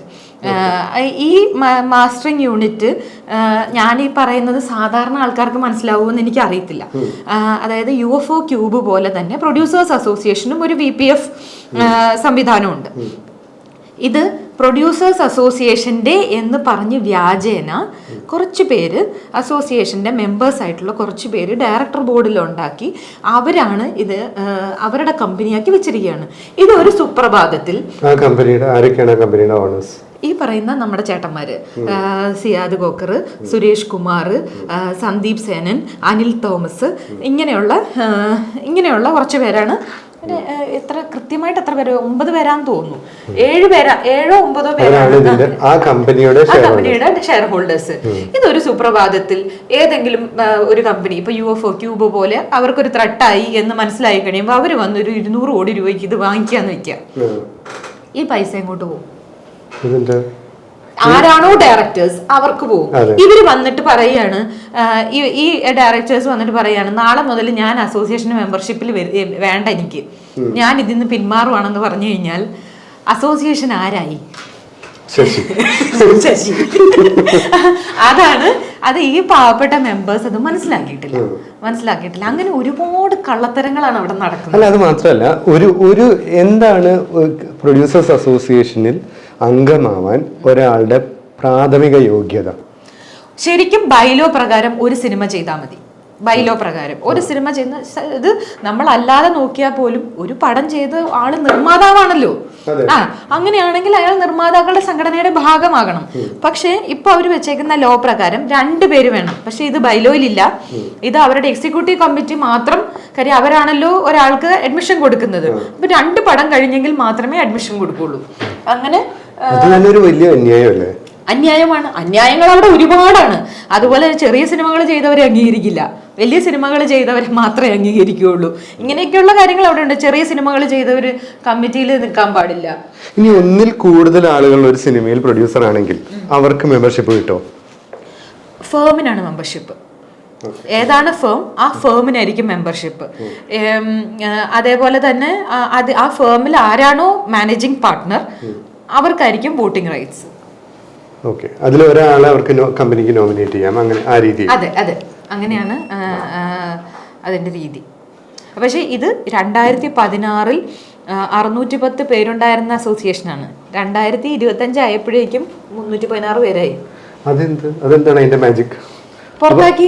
ചോദ്യം ചോദിക്കുന്നവരെ ഷോക്കോസ് നോട്ടീസ്, അപ്പോഴേ ഷോക്കോസ് നോട്ടീസ്. ഇപ്പം ഷീല കുര്യൻ എന്ന് പറഞ്ഞിട്ട് ഒരു ഫീമെയിൽ പ്രൊഡ്യൂസർ ഉണ്ട്. അവര് കുറച്ച് ചോദ്യങ്ങൾ ചോദിച്ചായിരുന്നു. കഴിഞ്ഞ പ്രാവശ്യം നമ്മുടെ അസോസിയേഷൻ ഒരു പരിപാടി നടത്തിയപ്പോൾ അമ്മയുമായി ചേർന്ന് നടത്തിയ പരിപാടിയാണ്. അപ്പൊ അത് സ്വാഭാവികമായിട്ടും മെമ്പർ എന്നുള്ള രീതിയിൽ നമ്മുടെ അസോസിയേഷൻ നടത്തുന്ന പരിപാടിയാണല്ലോ, അത് കാണാൻ ആഗ്രഹം ഉണ്ടാവുമല്ലോ. അപ്പൊ അവര് വിളിച്ചിട്ട് ചോദിച്ചു, ഇവരോടെല്ലാം ചോദിച്ചു, നമുക്ക് കാണാൻ ആഗ്രഹമുണ്ട്, ഞങ്ങളെ കൂടെ ഇൻവൈറ്റ് ചെയ്യാവോ? പറ്റില്ല എന്ന് പറഞ്ഞു. അത് എന്താന്ന് ചോദിച്ചപ്പം അമ്മയിൽ നിന്ന് പറഞ്ഞിട്ടുണ്ട് വേറെ മെമ്പേഴ്സിന് എന്ന പ്രൊഡ്യൂസേഴ്സ് അസോസിയേഷനിൽ ആരും അങ്ങോട്ട് വരണ്ടാന്ന്. പ്രൊഡ്യൂസേഴ്സ് അസോസിയേഷൻ നടത്തുന്ന പരിപാടിയിൽ നമ്മുടെ മെമ്പേഴ്സ് വരണ്ടാന്ന് അമ്മയിൽ ഇൻസ്ട്രക്ഷൻ കൊടുത്തേക്കാണ്. അത് കേട്ട് പഞ്ചപുച്ഛം അടക്കി നിൽക്കുന്ന നേതാക്കളാണ് ഞങ്ങളുടെ അസോസിയേഷനിലുള്ളത്. പക്ഷെ ഇതിലിപ്പോ ഒരു മാഫിയ സ്വഭാവം കൈവന്നല്ലോ. അതെ, ആണ് മാഫിയ. അത് പണ്ടേ ഇതിനകത്തൊരു മാഫിയ പണ്ടേ വർക്ക് ചെയ്യുന്നുണ്ടെന്നുള്ളത് എല്ലാവർക്കും അറിയാവുന്ന കാര്യമാണല്ലോ. പക്ഷെ അതിനെ പൊളിക്കുക എന്നുള്ളതാണ്. അതിൽ ആദ്യം അതിനകത്ത് കൊണ്ട് കോടാലി കൊണ്ട് വെട്ടിയ ആളാണ് വിനയൻ. മനസ്സിലായോ? ആ മാഫിയക്കകത്ത് കയറി ആദ്യ വെട്ടിയ ആളാണ് വിനയൻ എന്ന് പറയുന്നത്. അപ്പം അതിനുശേഷം അതിങ്ങനെ വന്നുകൊണ്ടിരിക്കുമല്ലോ, പിൻഗാമികൾ വന്നുകൊണ്ടേയിരിക്കും. ഇനി എനിക്ക് ശേഷവും ആൾക്കാർ വരും. പക്ഷേ ഇതിലെ പ്രധാന പ്രശ്നം പൊതുജനത്തിന് ഇത് എത്ര തന്നെ ബോധ്യപ്പെട്ടാലും പൊതുജനത്തിന് വോട്ടില്ല, ഒരു പ്രൊഡ്യൂസർക്ക് പോലും വോട്ടില്ല. പിന്നെ എങ്ങനെ സാൻഡ്ര ജയിക്കും? ഈ പൊതുജനം കഴുതയല്ല എന്ന് പറഞ്ഞ പോലെ നിർമ്മാതാക്കളും കഴുതകളല്ല. അതുകൊണ്ട് തന്നെ നിർമ്മാതാക്കൾക്ക്, അത് അവിടെയുള്ള ബാക്കിയുള്ള നിർമ്മാതാക്കൾക്ക് നല്ല ബോധ്യമുണ്ട് ഇവരെന്താണ് അവിടെ ചെയ്യുന്നതെന്ന്. മാത്രമല്ല മറ്റുള്ള നിർമ്മാതാക്കൾക്ക് സ്പേസ് കൊടുക്കാതെ ഇവർ കയറി സിനിമകൾ പ്രൊഡ്യൂസ് ചെയ്യുന്ന മാത്രമല്ല, ഇവർ പ്രൊഡ്യൂസ് ചെയ്ത സിനിമകൾ മാത്രം സാറ്റലൈറ്റും ഡിജിറ്റലും വിൽക്കുക. മറ്റുള്ള നിർമ്മാതാക്കളുടെ സിനിമകൾ ഇവരിടപെട്ട് സ്റ്റോപ്പ് ചെയ്യിപ്പിച്ച് ഇവരുടെ സിനിമകൾ വിൽക്കുക. മനസ്സിലായോ? അപ്പൊ എന്താ സംഭവിക്കുന്നത്? ഈ പാവപ്പെട്ട നിർമ്മാതാക്കൾ ഇവരുടെ അടുത്ത് ചെല്ലും, എങ്ങനെയെങ്കിലും ഒന്ന് സഹായിക്കണം, എന്റെ പടം ഒന്ന് വിൽക്കാനായിട്ട് എങ്ങനെയെങ്കിലും. അപ്പൊ എന്താ, അടിമയായോ? അപ്പൊ ഇങ്ങനെ അടിമകളാക്കി കുറെ പേരെ നിർത്തിയിട്ടുണ്ട്. അവര് പോലും അറിയുന്നില്ല അവർ ഈ പറയുന്ന ആൾക്കാരുടെ അടിമകളാന്നുള്ളത്. മനസ്സിലായോ? അവരുടെ തലയിലേക്കാണ് ഞാൻ ഓരോ കൊട്ടു കൊടുക്കുന്നത്. നിങ്ങൾ മനസ്സിലാക്ക്, ഇതാണ് സംഭവിക്കുന്നത്. കാര്യം ഞാൻ ഇതിൽ കൂടെ എല്ലാം കടന്നുപോയി. സാന്ദ്ര, ഞാനൊരു കാര്യം ചോദിക്കട്ടെ. ഇത് പ്രായോഗികമാണോ എന്ന് എനിക്കറിയില്ല. ഇലക്ഷൻ എത്ര നാൾ കഴിഞ്ഞാണോ അതിന്റെ ഡീറ്റെയിൽസിനെ പറ്റിയും എനിക്കറിയില്ല. പക്ഷേ ഇനി പുതിയതായിട്ട് മെമ്പേഴ്സ് ഇതിൽ വരാൻ സാധ്യതയുണ്ടോ? അതിനുള്ള അവസരങ്ങളില്ല. ഇല്ല. ഇനിയിപ്പം ഞാൻ കയറി കഴിഞ്ഞാൽ അതിനകത്ത് അമെൻമെന്റ് വരുത്തും. നിർമ്മാതാക്കളായിട്ടുള്ള എല്ലാവർക്കും അവസരം കൊടുക്കും അതിനകത്ത്. പിന്നെ അതുപോലെ തന്നെ പെൻഷൻ. ഇപ്പൊ അവിടെ പെൻഷൻ മേടിക്കുന്ന ആൾക്കാരെന്ന് പറഞ്ഞാണല്ലോ, നിങ്ങൾ പേര് കേട്ട് കഴിഞ്ഞാൽ ചോദിക്കും, ഇവർക്കൊക്കെ ഇതിന്റെ ആവശ്യം എന്താ? ഇവർക്കൊക്കെ ഇതിന്റെ ആവശ്യം എന്താന്ന് വിചാരിക്കും. അത് ഞാൻ ഒരാളുടെ പേരാ പറഞ്ഞേ. അതായത് ഇതിനകത്ത് വളരെ വെൽ ഓഫ് ആയിട്ടുള്ള ഒരു ആവശ്യമില്ല ഇവർക്ക്. ഈ 2000 രൂപയ്ക്ക് ഇത് ഇപ്പൊ കിട്ടുന്ന പെൻഷൻ എന്ന് പറയുന്നത്. ഈ 2000-3000 രൂപ എന്തിനാണ് അവർ മേടിക്കാൻ തന്നെ? എത്രയോ പാവപ്പെട്ട നിർമ്മാതാക്കളുണ്ട് അവിടെ. ശരിക്കും ഒരു നേരത്തെ ആഹാരം വാങ്ങിക്കാൻ കാശില്ലാത്ത നിർമ്മാതാക്കളുണ്ട് അവിടെ. ഞാൻ എത്രയോ പേരെ സഹായിക്കുന്നു. എനിക്കറിയാം സാൻഡ്ര. ഒരു നിർമ്മാതാവായി നിന്നിട്ട് ഒരു സമയത്ത് അടക്കി വാണിരുന്ന ആൾക്കാർ ഇന്ന് ഒരു മരുന്ന് വാങ്ങിക്കാൻ വേണ്ടി കാശ് വാങ്ങിക്കുന്ന ഒരവസ്ഥ ആലോചിച്ച് വയ്ക്കുക. അങ്ങനെയുള്ളവർ അവിടെ ഉണ്ട്. അങ്ങനെയുള്ളവരുണ്ടായിട്ടാണ് ഇങ്ങനെ വെൽ ഓഫ് ആയ ഒരാവശ്യവും ഇല്ലാത്ത ആൾക്കാർക്ക് പൈസ കൊടുത്ത് അത് വേസ്റ്റ് ചെയ്ത് കളയുന്നത്. എനിക്ക് പലപ്പോഴും തോന്നിയിട്ടുണ്ട്, ഈ പൊതുജനം സിനിമയുടെ പുറകെ നിൽക്കുന്ന, സിനിമയ്ക്ക് വേണ്ടി ജീവൻ തന്നെ ബലി കഴിച്ച പലരെയും തിരിച്ചറിയുന്നില്ല. നന്ദിയോടെ ഇപ്പൊ സാന്ദ്ര തന്നെ സിനിമയിൽ അഭിനയിച്ചത് കൊണ്ടാണ്, അല്ലെങ്കിൽ സാന്ദ്ര പറയുന്നത് കേൾക്കാൻ പൊതുജനം ഉണ്ടാവുമോ? അല്ലേ? അപ്പം ഈ പൊതുജനം നല്ല മലയാള സിനിമകൾ ഈ വീണ്ടും കാണുന്നു. ഇപ്പൊ ഒരു പ്രതിസന്ധിയിലാന്നൊക്കെയാണ് പൊതുവെ പറയുന്നത്. ഈ കണക്കുകൾ പുറത്ത് കാണിക്കുന്നതൊക്കെ ആയിട്ട്. പ്രതിസന്ധി ആരുണ്ടാക്കിയതാ? ഇതിപ്പോ കൂടുതൽ ഈ പ്രതിസന്ധിയിലേക്ക് എത്തിച്ചതാരാ? ഒന്ന് ആലോചിച്ച് നോക്കിയാ. ഈ പറയുന്ന ലാഭനഷ്ട കണക്കുകൾ എന്തിനാണ് അവർ വെളിയിൽ വിട്ടത്? അത് മറ്റൊരു നിർമ്മാതാവിന്റെ ലാഭവും നഷ്ടവും വെളിയിൽ വിടാൻ ഇവരാരാണ്? അത് ചെയ്യാൻ പാടില്ലായിരുന്നു. ഒന്നാമത്തെ കാര്യം, ഇവിടേക്ക് വരാനിരുന്ന ഇൻവെസ്റ്റേഴ്സ്, ഇവിടെ ഉണ്ടായിരുന്ന കൊച്ചു കൊച്ചു നിർമ്മാതാക്കള്, ഇവരെ എല്ലാവരെയും ഓടിച്ചു വിടുന്നു. എന്നിട്ട് ഇവിടെ പ്രതിസന്ധി എന്ന് പറഞ്ഞിട്ട് എന്താ കാര്യം? ഇവര് കഴിഞ്ഞ ദിവസം ഞാൻ ലിസ്റ്റിനുമായിട്ടൊരു ന്യൂസ് 18 എന്ന് പറഞ്ഞ ചാനലിൽ ഒരു കോൺവെർസേഷൻ ഉണ്ടായിരുന്നു. അതിൽ ഞാൻ ലിസ്റ്റിനോട് ചോദിച്ചു, എന്തിനായിരുന്നു നിങ്ങൾ ആ ലാഭനഷ്ട കണക്കുകൾ വെളിയിൽ വിട്ടത്? അതിനകത്ത് ലാഭനഷ്ട കണക്കുകൾ എന്ന് പറയുമ്പോൾ പൂർണ്ണമായിട്ടല്ല ഇവർ വിടുന്നത്. ഇവിടുത്തെ തിയേറ്റർ കളക്ഷൻ മാത്രം വിട്ടുകൊണ്ട് ബഡ്ജറ്റിന്റെ കാര്യത്തിൽ കൃത്യമായിട്ട് പറയുകയും എന്നാൽ വരവിന്റെ കാര്യത്തിൽ തെറ്റിദ്ധാരണ പരത്തുന്ന രീതിയിലുള്ള കണക്കുകൾ പുറത്തുവിടുകയും ചെയ്തിട്ട് എന്തിനായിരുന്നു അത് ചെയ്തത്? അപ്പോൾ ലിസ്റ്റിൻ പറയുന്നു അത് എൻ്റെ മാത്രം തീരുമാനമല്ലല്ലോ, ഒരു കമ്മിറ്റി എടുക്കുന്ന തീരുമാനമല്ലേ എന്ന്. പക്ഷെ അത് നിർത്തിക്കാൻ ലിസ്റ്റിനെ കൊണ്ട് പറ്റി. ലിസ്റ്റിന്റെ സിനിമ മൂൺ വോക്കും പ്രിൻസ് ആൻഡ് ഫാമിലിയും ഇറങ്ങിയ സമയത്ത് ഇത് നിർത്തിക്കാൻ ലിസ്റ്റിൻ എന്ന് പറയുന്ന ഒരു വ്യക്തിയെ കൊണ്ട് അത് പറ്റി. ഈ 3 കോടി രൂപ കൊടുത്ത ആളെ കയറ്റി എന്ന് പറയുന്നത് ഈ പ്രിൻസ് ആൻഡ് ഫാമിലിക്കാണോ? അല്ല, അത് ബോസ് ആൻഡ് കോ എന്ന് പറയുന്ന സിനിമയ്ക്ക് ആളെ കയറ്റിയെന്ന് ലിസ്റ്റിൻ അവിടെ എക്സിക്യൂട്ടീവ് കമ്മിറ്റിയിൽ എല്ലാവരുടെയും മുന്നിൽ വെച്ച് എഴുന്നേറ്റ് നിന്ന് അഭിമാനത്തോടെ പറഞ്ഞ കാര്യമാണ്. എന്നിട്ട് പോലും എൻ്റെ OTTയും ഡിജിറ്റൽ സാറ്റലൈറ്റും പോയില്ല എന്ന് പറഞ്ഞാണ്. പക്ഷെ ഇത് പൊതുജനത്തിനെ പറ്റിക്കുന്നല്ലേ? അതായത് പ്രിൻസ് ആൻഡ് ഫാമിലിക്കും ARMനൊക്കെ ഇതിലും കൂടുതൽ കോടികൾക്കാണ് കയറ്റിയത്. മനസ്സിലായോ? അപ്പൊ അത് ഇവിടുത്തെ ഒരു വലിയ സ്കാമാണ്. അതിനെ അഡ്രസ്സ് ചെയ്യപ്പെടേണ്ട വിഷയമാണ്. അത് ഇഗ്നോർ ചെയ്യേണ്ട കാര്യമല്ല. അതായത് ഓരോ സിനിമയ്ക്കും ഇപ്പൊ ലിസ്റ്റിൻ സ്റ്റീഫനെ പോലെയുള്ള നിർമ്മാതാക്കൾ ഇതുപോലെ ആളെ കയറ്റുമ്പോൾ, ഒരു 100 രൂപയ്ക്ക് ആളെ കയറ്റുമ്പോൾ ഇതിന്റെ പകുതി പൈസയും തിരിച്ചെങ്ങോട്ടാ വരുന്നത്? നിർമ്മാതാവിന്റെ പൈസ പകുതി, അപ്പൊ ലിസ്റ്റിന് തന്നെ വന്നു. ഇതിൽ തിയേറ്റർ ലിസ്റ്റിന്റെ, അപ്പൊ ബാക്കി പകുതിയും ലിസ്റ്റിന്റെ കയ്യിലെത്തി. അപ്പൊ ലിസ്റ്റിന്റെ പൈസ ഒന്നും പോകുന്നില്ല, ടാക്സ് മാത്രമേ പോകുന്നുള്ളൂ. മനസ്സിലായോ? ടാക്സിന്റെ പൈസയ്ക്ക് മാത്രമേ അവിടെ നഷ്ടം വരുന്നുള്ളൂ ലിസ്റ്റിന് അത് ചെയ്യാം. ബാക്കിയുള്ള നിർമ്മാതാക്കൾക്ക് അത് ചെയ്യാൻ പറ്റുമോ? വേണമല്ലോ. നമ്മളൊരു സിനിമ ഇപ്പൊ ഞാൻ ഫോർ എക്സാമ്പിൾ എന്റെ ലിറ്റിൽ ഹാർട്സ് എന്ന് പറഞ്ഞ സിനിമ 3.5 കോടി രൂപ ബജറ്റ് ഇട്ടു. 4 വരെ ആവും. നമ്മളതിൻ്റെ ഒരു എക്സ്റ്റൻഷൻ കാണുമല്ലോ. 4 രൂപ വരെ ആവാൻ സാധ്യതയുണ്ട് എന്ന് പറഞ്ഞ് ബജറ്റ് ഇട്ടൊരു സിനിമ വന്ന് നിന്നത് 7 കോടി രൂപയ്ക്കാണ്. 7 കോടി രൂപയ്ക്കായി കഴിഞ്ഞാൽ അപ്പൊ തന്നെ എന്റെ കിളിയെല്ലാം പറന്നു. മനസ്സിലായോ? എനിക്ക് അവിടുന്ന് ഇവിടുന്ന് എല്ലാം പൈസ മേടിച്ച് അങ്ങോട്ട് മറിച്ച് ഇങ്ങോട്ട് മറിച്ച് ഒക്കെയാണ് ആ പടം എങ്ങനെയൊക്കെയോ ഞാൻ തീർത്ത് തിയേറ്ററിൽ എത്തിക്കഴിയുമ്പോൾ അവിടെ ആളെ കയറ്റേണ്ട ഒരു സ്ഥിതി എന്ന് പറയുമ്പോൾ അങ്ങനെയാണ് ഞാൻ ഡെസ്പറേറ്റ് ആയിട്ട് ഞാൻ ഇവരെ എല്ലാവരെയും വിളിക്കുന്നത്, എന്നെ ഒന്ന് സഹായിക്കും നിങ്ങൾ പ്ലീസ്. എനിക്ക് അപ്പം അപ്പുറത്ത് വേറൊരു സിനിമ ആളെ കയറ്റിക്കൊണ്ടിരിക്കുകയാണ്, അവർക്ക് അതിനുള്ള കപ്പാസിറ്റി ഉണ്ട്. ഞാൻ അങ്ങനല്ല, ഞാൻ ഒറ്റയ്ക്ക് നിന്ന് സിനിമ ചെയ്യുന്ന ആളാണ്. ഞാൻ തിയേറ്ററിൽ എത്തിച്ചു, പടം നിന്ന് പോവാതെ ഞാൻ തിയേറ്ററിൽ എത്തിച്ചു. ഇനിയെങ്കിലും എന്നെ നിങ്ങളൊന്ന് സഹായിക്കണം എന്ന് പറഞ്ഞ് ഞാൻ എല്ലാവരെയും വിളിച്ചതാ. അത് വെറുതെയുള്ള വിളിയല്ല, കരഞ്ഞോണ്ടാണ് ഞാൻ വിളിക്കണേ. അത്രയും നമ്മുടെ കയ്യിൽ നിന്ന് പൈസ പോയി, സകലതും പോയി. നമ്മൾ സകലതും ഇൻവെസ്റ്റ് ചെയ്തൊരു സിനിമ അല്ലെങ്കിൽ ഒരു പ്രോഡക്റ്റ് ഉണ്ടാക്കി വെച്ചിട്ട് അത് നമ്മുടെ കുറ്റം കൊണ്ടല്ലാതെ വഴുതി പോകുമ്പോൾ ഉണ്ടാകുന്ന ഒരു വിഷമം ഉണ്ടല്ലോ, അത് ബിസിനസ് ചെയ്തിട്ടുള്ള ആൾക്കാർക്ക് അത് മനസ്സിലാവും. അത് അത്രയും ഡെസ്പറേറ്റ് ആയിട്ട് ഞാൻ കരഞ്ഞിട്ടാണ് ഞാൻ എല്ലാവരും വിളിക്കുന്നത്. നമ്മുടെ ജീവിതം തന്നെ വഴിപെട്ടു. അങ്ങനെ നിൽക്കാണ്. അങ്ങനെ വിളിക്കുന്ന സമയത്ത് ഇവര് ചിരിച്ചോണ്ട് നോക്കട്ടെ എന്നൊക്കെ പറഞ്ഞു. അതിൽ രാകേഷ് എന്നോട് പറഞ്ഞാണ്, എന്നെ കണ്ടിട്ട് എന്നോട് പറഞ്ഞു ഓഫീസിലേക്ക് വാ. അന്ന് ഞാൻ കരഞ്ഞുകൊണ്ട് വിളിക്കാം. അപ്പോൾ രാജേഷോട് പറഞ്ഞു സാൻഡ്ര ഓഫീസിലേക്ക് വാ, നമുക്ക് തീരുമാനം ഉണ്ടാക്കാം എന്ന് പറഞ്ഞു. ഞാൻ ഓടി പ്രൊഡ്യൂസേഴ്സ് അസോസിയേഷനിൽ ചെന്നു കഴിഞ്ഞാൽ പറയാം, പടം തിയേറ്ററിലല്ലോ, സാൻഡ്ര നല്ല സുന്ദരിയായിട്ടാണല്ലോ ഇരിക്കുന്നതെന്ന്.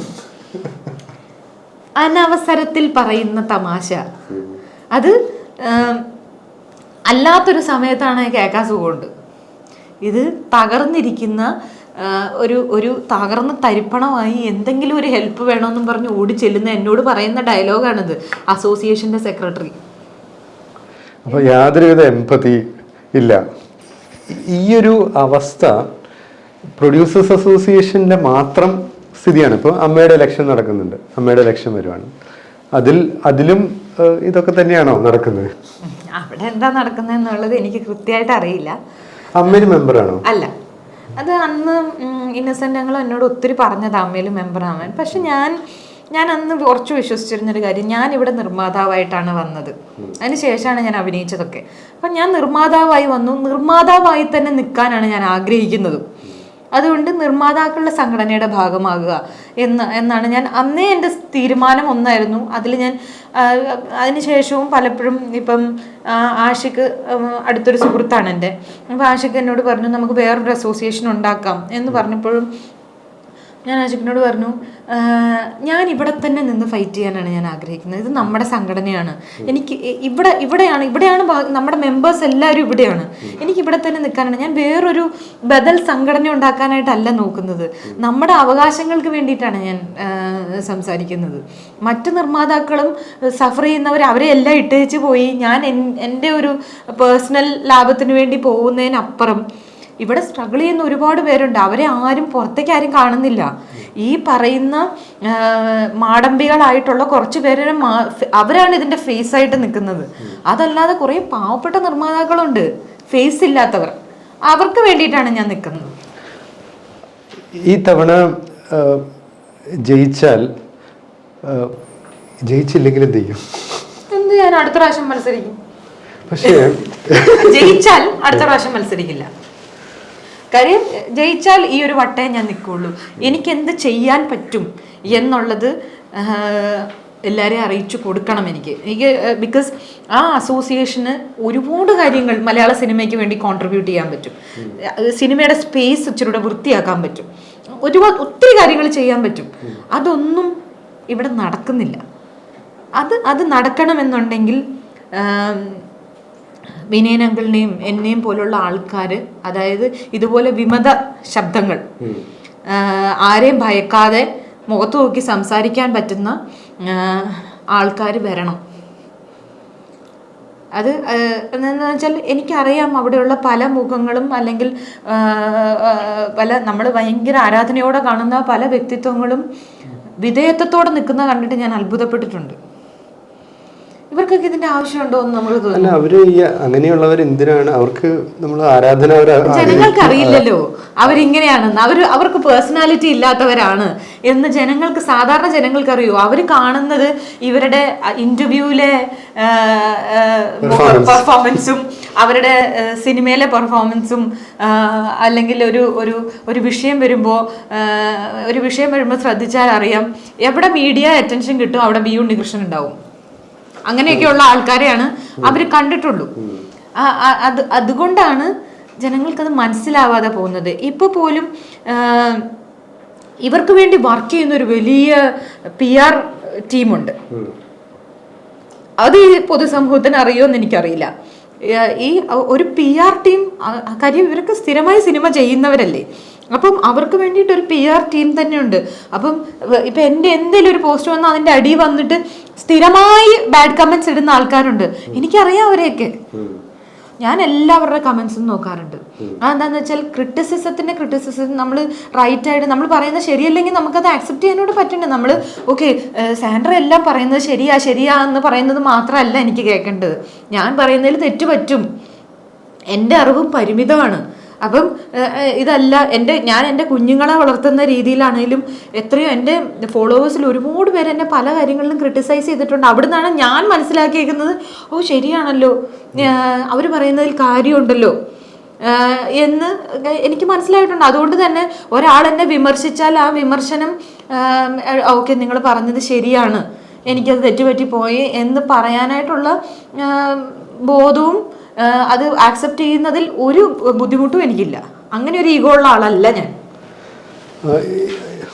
നമ്മൾ ഈ ഒരു ഇന്റർവ്യൂവിൽ നമ്മൾ പരമാവധി ശ്രമിക്കുന്നത് എന്താ എന്ന് വെച്ചാൽ, ഈ ഇതുവരെ ശരിയല്ലാത്തൊരു ചോദ്യം ചോദിച്ചില്ലല്ലോ.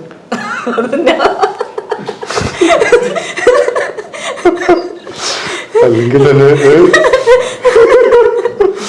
ആ ചോദ്യം ശരിയല്ല. ശരിയില്ലാത്ത ചോദ്യം ചോദിക്കാം. ഞാൻ ഇതിനെപ്പറ്റി കുറച്ച് റിസർച്ചൊക്കെ ചെയ്തു.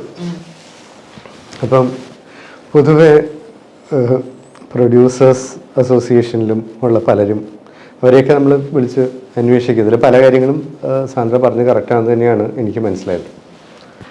പക്ഷെ സാന്ദ്ര നേരത്തെ പറഞ്ഞില്ലേ, സാന്ദ്രയുടെ കഴിവിനെ അംഗീകരിക്കണം. പക്ഷെ സാൻഡ്രയുടെ പടങ്ങൾ വിജയിക്കുന്നില്ലല്ലോ. അപ്പോൾ സാൻഡ്രയ്ക്ക് കഴിവുണ്ട് എന്ന് എങ്ങനെ ആളുകൾ അംഗീകരിക്കും? ഞാൻ ചെയ്ത പടങ്ങളാണ് മങ്കി പെൻ, അടികപ്പിയാരെ കൂട്ടമണി, ഇതൊക്കെ എൻ്റെ പേരിൽ സെൻസർ ചെയ്തേക്കുന്ന ഞാൻ പ്രൊഡ്യൂസ് ചെയ്ത സിനിമകളാണ്. ഫ്രൈഡേ എൻ്റെ ആദ്യത്തെ സിനിമ, ഞാൻ ഒറ്റയ്ക്ക് ചെയ്ത സിനിമയാണത് ഫ്രൈഡേ. അതൊക്കെ വിജയിച്ച സിനിമകളല്ലേ. ഓക്കെ. ഫ്രൈഡേ വിജയ് ബാബു വരുന്നത് മങ്കിപ്പന് ശേഷമാണ്. ഫ്രൈഡേയിൽ വിനയ് ബാബു ഇല്ലേ? ഇല്ലില്ല. നിങ്ങളുടെ വെബ്സൈറ്റിൽ, ഫ്രൈഡേയുടെ വെബ്സൈറ്റിൽ 2012 വിനയ് ബാബു എന്ന് പറയുന്ന വ്യക്തി വരുന്നത് വിനയ് ബാബു എക്സിക്യൂട്ടീവ് പ്രൊഡ്യൂസർ ആയിട്ടുണ്ട്. ഏതില്? 2012 സാൻഡ്ര ഉണ്ടല്ലോ ഫ്രൈഡേ ഫിലിംസിൽ. ഫ്രൈഡേ ഫിലിംസ് അന്നില്ല വെബ്സൈറ്റില്ലേ? ഇല്ല. 2012 2011 ഇന്നോവേറ്റീവ് കോൺസെപ്റ്റ്സ് എന്ന് പറയുന്ന കമ്പനി, ഇന്നോവേറ്റീവ് കോൺസെപ്റ്റ്സിന്റെ ഇന്നോവേറ്റീവ് കോൺസെപ്റ്റ്സിന്റെ ഇതിൽ നിന്നാണ് ആദ്യത്തെ സിനിമ ചെയ്യുന്നത് ഫ്രൈഡേ. ഫ്രൈഡേയുടെ ബാനർ ഇന്നോവേറ്റീവ് ഫിലിം കമ്പനിയാണ്. ഇത് 2013 ഇത് വെബ്സൈറ്റിൽ തെറ്റായി കൊടുത്തേക്കുന്നതായിരിക്കും. ഇതിൽ വിനയ് ബാബു ഉണ്ട്. വിനയ് ബാബുവിന്റെ വിനയ് ബാബു വരുന്നത് പിന്നീടാണ്, അതായത് വെബ്സൈറ്റിൽ അപ്ഡേറ്റ് ചെയ്തതാ. ഇത് 2013 അല്ല. 2013 ആർക്കും പോയി നോക്കാം. അല്ല, ഇതല്ല 2013 തുടങ്ങിയേക്കുന്ന വെബ്സൈറ്റ് ആണ്. പക്ഷേ വിനയ് ബാബുവിന്റെ പേര് പിന്നീട് അപ്ഡേറ്റ് ചെയ്തതാ.